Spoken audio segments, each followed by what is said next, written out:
படைப்பின் விடுதலை. அதேனென்றால் சிருஷ்டியானது ஆவிக்குரிய அடிமைத்தனத்திலிருந்து விடுதலையாக்கப்பட்டு தேவனுடைய பிள்ளைகளுக்குரிய மகிமையான சுயதீனத்தை பெற்றுக்கொள்ளும் என்கின்ற நம்பிக்கையோடு அந்த சிருஷ்டியானது சுய இஷ்டத்தினாலே அல்ல, கீழ்ப்படுத்தினவராலேயே மாயைக்கு கீழ்ப்பட்டிருக்கிறது. ஆகையால் நமக்கு தெரிந்திருக்கிறபடி இதுவரைக்கும் சர்வ சிருஷ்டியும் ஏகமாய் தவித்து பிரசவ வேதனைப்படுகிறது.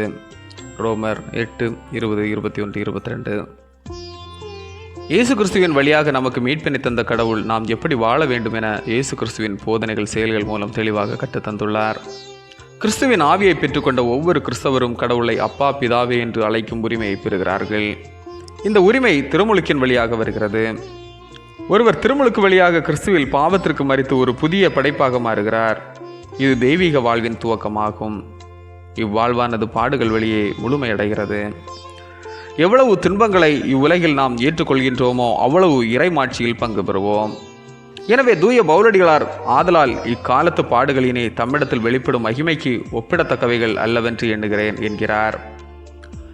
படைப்புகள் அனைத்துமே அழிவுக்கு அடிமைப்பட்டிருக்கும் நிலையிலிருந்து விடுபட்டு கடவுளின் பிள்ளைகளுக்குரிய மகிமையும் விடுதலையும் பெற்றுக்கொள்ளும் நம்பிக்கையை கொண்டு வந்துள்ளது.